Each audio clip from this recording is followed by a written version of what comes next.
Newsfirst, Newsline with Faraz Shaukat.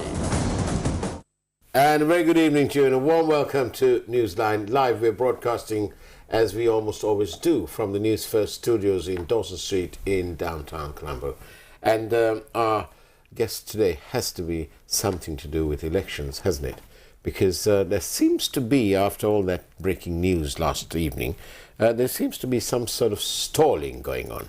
But nevertheless, the people will come out on top, as we almost always do.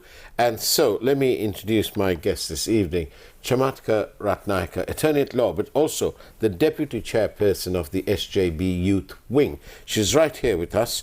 And very good evening to you, Chamathka, and welcome to the program. Good evening, Faraz. Thank you for having me on the show for the very first time. Indeed. It's such a pleasure to be here. Thank you, thank you. You've been on our other program, hosted by my colleague Shamir. Yes, I have. On the other program. But this is always a good stop first.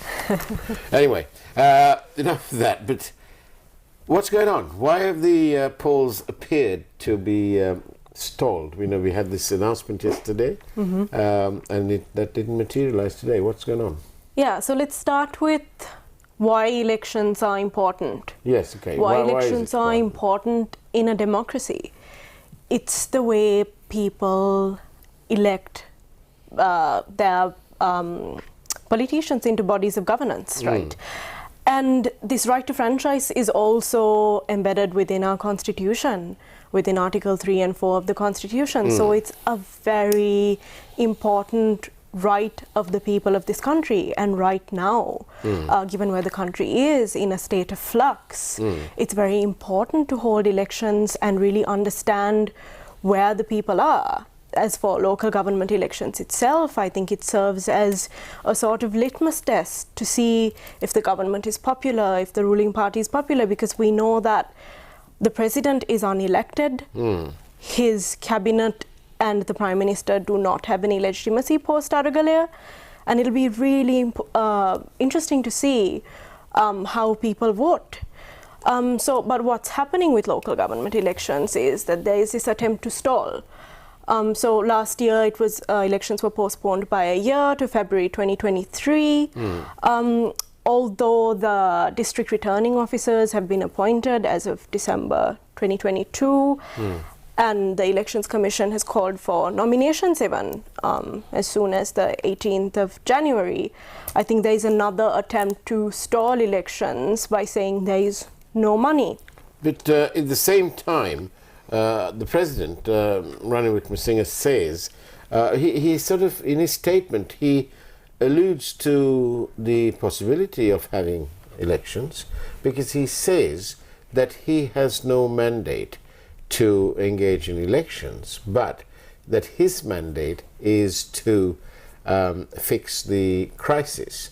But I'd like to ask, and he hasn't specified, so I was wondering if you could suggest an answer as to who gave him any mandate to do anything. It's very interesting that the president speaks of a mandate. Yeah. The people haven't given him a mandate. Yes. He's a president who is unelected by the people, who was elected by a 225, in a fraction of the 225, who people had rejected already. So I don't know what mandate he speaks of.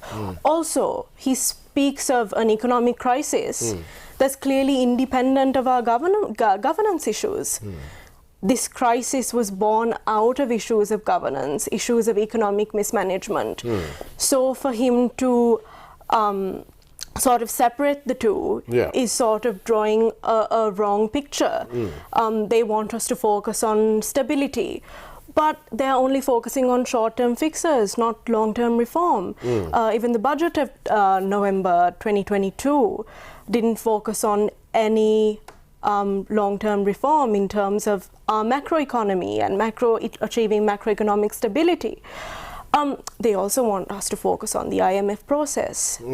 But for the IMF process to work, we need to have a plan. And Sri Lanka, this government, this president doesn't have a plan. Of course, the president is being brutally frank. I don't know whether he's doing a Gerald Ratner, but he did say that he doesn't have a plan and he doesn't want to have a plan, but he does want to have an economy to fix the new economy, which will come into fruition, I think, in 2050. But what about between now and 2050? What do we do then? No, that's why it is mandatory for democracies to have elections every 5 years. Other countries have election calendars where you can't know, those calendars aren't changed according to people's political whims and fancies. And I feel like in this country, laws, even our constitution, is made according to political whims and fancies and according to the needs of the governing party of the day. And I think that is exactly what's happening with the Ranil Wickremesinghe government. In the guise of economic recovery and economic development, he's just trying to stall elections and wait until a period where he thinks he's most popular and possibly legitimize his rule as president and maybe go for a presidency mandate. I mean, that is what I see, and I feel like people in this country refuse to be fooled post-Aragalaya as well, and I feel like people see right through it. Indeed.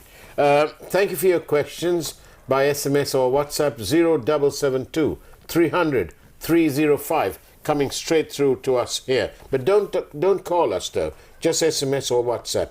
Fear is that the soap bubble will burst if an election is held. That's coming to you from the public. I'm sorry, I was focusing on... Fear is that the soap bubble will burst if an election is held. Yeah, of course. I mentioned this earlier, that there is this... people speak of, especially some Colombo elites, speak of this stability bubble, which will burst when there is elections. But this stability bubble is a figment of somebody's imagination. Of course. Because we are not servicing our loans. We're not paying the interest. We're not paying anything. The government is also printing 280 billion rupees a month. Exactly. So they're just using this money. It reminds me, and we mentioned it yesterday on the program as well, of the Titanic going down and them playing music. But at least they knew that they had no other choice, but they were going down. And so what the heck, let's play some music and go down in style. But we can't do that in the government. This is not the Titanic. There is nothing happening, and I spoke of the IMF earlier, and we think of the IMF as this knight in shining armor, but they're only going to service only a fraction of what we have to give people. And also we will have to depend on bilateral lending again. Will these people be willing to lend to another authoritarian government, a country with a clear democratic deficit? I mean, they would have problems, right? So even from an economic standpoint, there are problems. And I spoke about sovereignty earlier. We are not economically sovereign. We basically have to print money. The government is not earning enough to pay its public servants. That's right. It's even with all the taxes that they propose to collect, they will still have a deficit. And there hasn't been any speak of reforms in terms of government expenditure. We still have a very large military budget. And we still have bonuses being paid to loss-making institutions like Sri Lankan Airlines and the CPC. Of course. And to the credit of the President, he did mention it today. But more than that, we would all like to see him use his authoritarian powers, untrammeled as they are, and put a stop to it, instead of just calling for another committee to look into it, which is just a waste of time. The optics sound good, but the people, especially post-Aragalaya, the people are pretty good at spotting false optics. Yeah, of course, and I feel like the President has been giving us this narrative since the day he got appointed by the members of the SLPP, and he's been speaking about all the right things, speaking about SOE reform, long-term reform, reducing the number of government servants, but there's been a lot of talk and very little action. And these delay tactics when it comes to elections show that the President himself and the government know that they aren't popular with the people. Thank you again for your questions, and 0772 300 305 SMS or WhatsApp. And we are asking this question is, let's see, here it is. Why do normal young people who don't come from political families like you find it challenging to get into politics even at grassroots levels? That's a very important question that we need to address, especially given the times we're in. Yeah. Young people are more involved in politics than ever before, and I think political parties, including mine, need to change in response to that. I feel like political leaders, especially the old school ones, we still very much have in governance, are very familiar with giving nominations even at local level or provincial level or parliamentary level to known people with money, people who are wealthy. But why do you think dynastic politics is very much alive and, let's say, well in Sri Lanka? It's not. There are several families. I think it's over 200 families that are involved who would come under this umbrella of dynastic politics. But why do you think that is? And do you think, part two of the question, do you think that with the lessening, the closing up of the digital divide, and with the explosion of social media and information technology, information is out there. With these two matters, do you think that dynastic politics will start coming down because people will have much more than merely a name because they have the facts and figures of their devices? I don't see just that, Faraz. I also see young people with the confidence and self-belief to come forward into political spaces that they perhaps didn't before. I know I can only speak for myself when you speak of dynastic politics. And I know that I have certain advantages and certain privileges, which I am very grateful for. On the ground, even at electoral level, but I also know that I need to work as hard as any other young person within these spaces, because people aren't going to vote for me just because I am A's daughter or B's son anymore. Would it be an idea for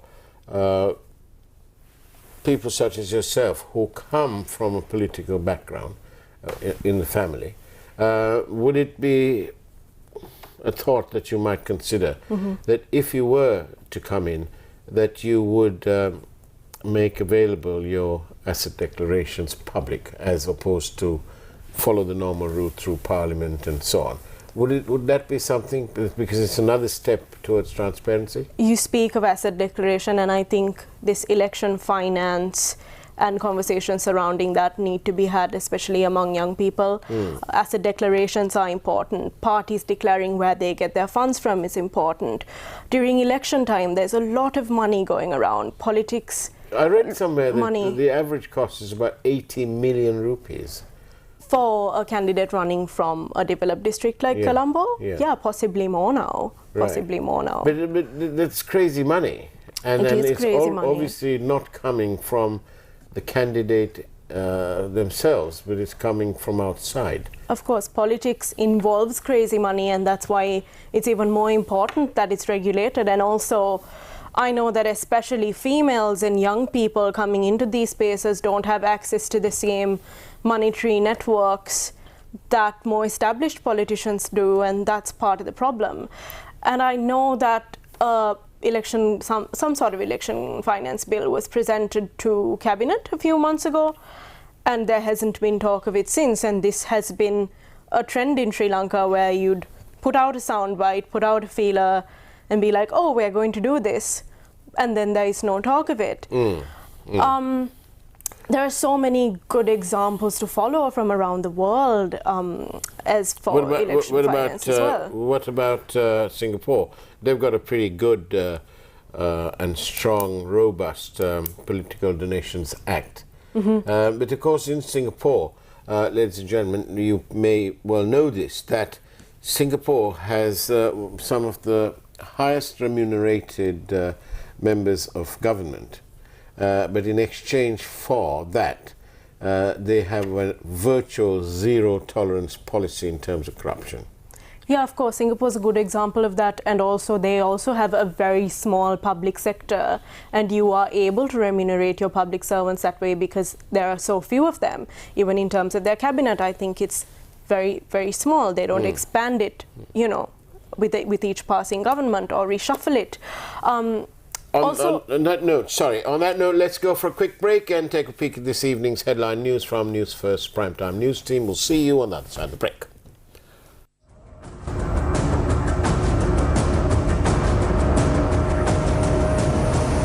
News First, Newsline with Faraz Shaukat Ali. Nominations for the local government election will be accepted from the 18th of January. Opposition allege government is trying to delay the elections. SLPP says no intention to delay polls. Bus fares on the Southern Expressway reduced. Imported eggs to be sold for 40 rupees. Senior DIG Nilantha Jayawardena moved to police administration. More top ranks transferred. Court orders the guarantors for Kanjipani Imran to appear in court. Magistrates inquire on Dinesh Shafter's death closed to the media as per relatives' request.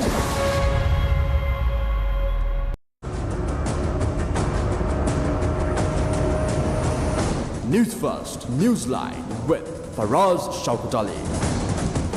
And welcome back to Newsline Live. I'm in conversation with Chamathka Ratnayake, who is, of course, the Deputy Chairperson at the SJB Youth Wing, where Mahanta Dissanayake is the Chief. Now then, here's a question from a member of the public. It's easy to criticise any government and talking of transparency, but can't you present a novel concept of governance that will be of the masses for the masses instead of the old guard who are like a pack of cards being shuffled around after elections? Okay, so to present a new system of governance, you still need to work according to the policies and laws, the legal framework that exists. And right now the challenge has been sending the old guard out. So we have discussed things like election finance and larger electoral reform, which will help more young people and women and novel candidates, as that person says, get into the system. But what has been lacking is also that. So I think it's important that pressure for real reform in terms of the electoral system or campaign finance or media regulations, for example, comes to the forefront, and people really demand that of the government, and that could be part of the mandate of the people. Here's another one. Thank you very much we're inundated with questions today. Wonder why. Please ask your guest if she would go into politics. Also, since she's a lawyer and asking for clean governance, can they not draw up a list of what we expect the politicians to do before they go into office? For example, declare their assets, and if they are new, and as an old politician, to explain how they came by their wealth on government salaries. That's a very important question. First of all, I am in politics. Right. I am a lawyer, but I'm also in politics, and I work on the ground in Monoragala. And yes, I would be willing to declare my assets, as with a lot of young people. Will Mr. Premadasa give you a nomination to contest a particular seat? That depends. I haven't really asked him. Have you not cornered him and said, hello, leader? I don't what kind of a leader is he? I don't think I have the privilege of doing that, but he's a very receptive leader, I must say that. But I'm like any other member of the party. I could very well ask him if I feel like I am at that point in life where I'm ready to get into electoral politics. But also, as with a lot of young people who want to get into politics, they want to get into it the clean way.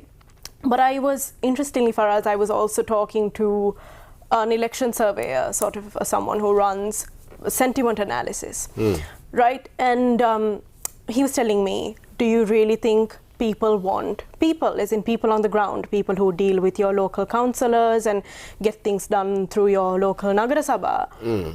want politicians to be really clean. There's a problem there as well. And he said, no, they don't.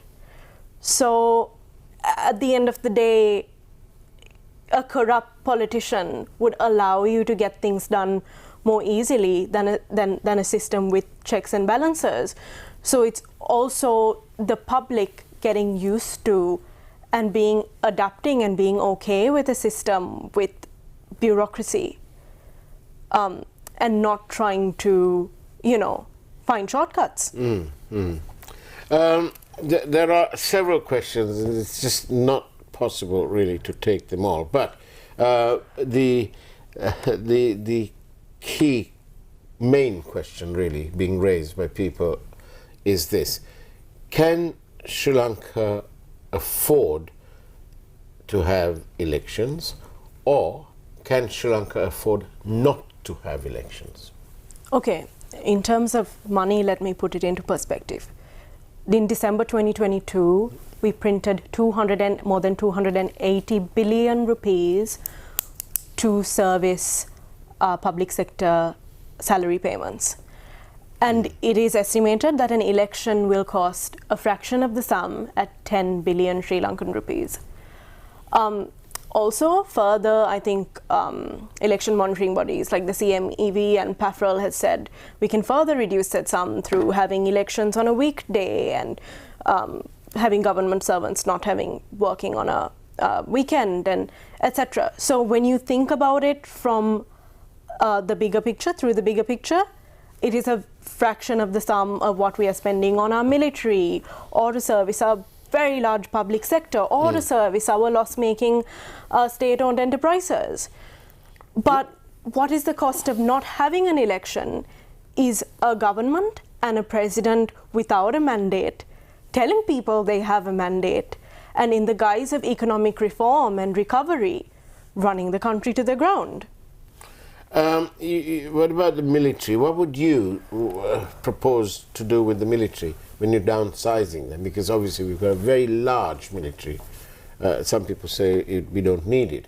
But what do you do with them? What's your plan? It's obviously very important to reskill them, and maybe reskill them so that the government does not have to absorb them, but they can be absorbed to the private sector.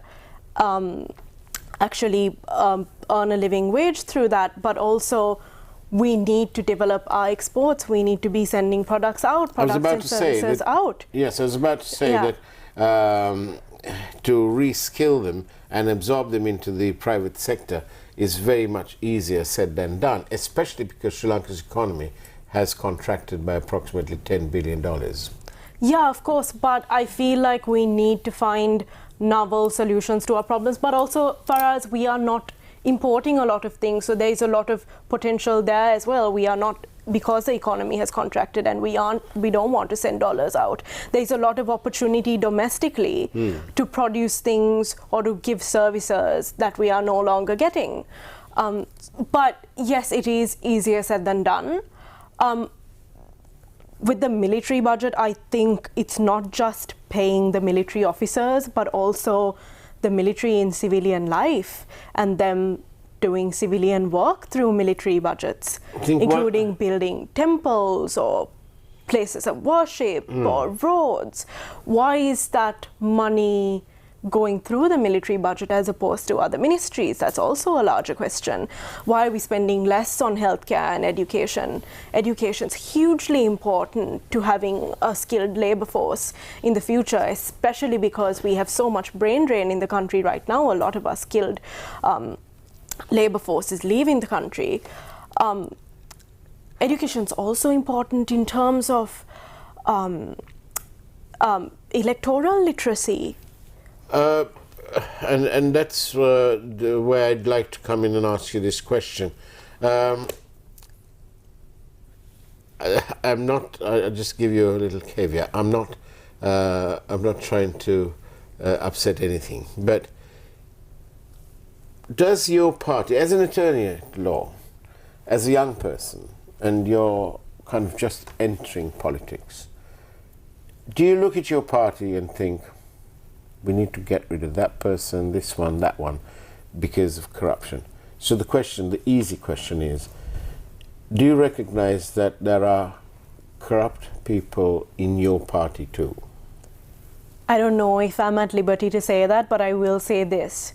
If there are corrupt people in my party and people know that, as you know now, I hope people don't elect them in the next election cycle and elect a young person or a female who is credible and can work but is not corrupt. But also, for us, while corruption is very bad in the long term, and we have seen that, as in we see our debt staring back at us in Colombo in terms of the Lotus Tower. But to blame, I am compelled to say that as a member of the. No, I do believe. I do believe that the country is looking for change, and I feel like the SJB.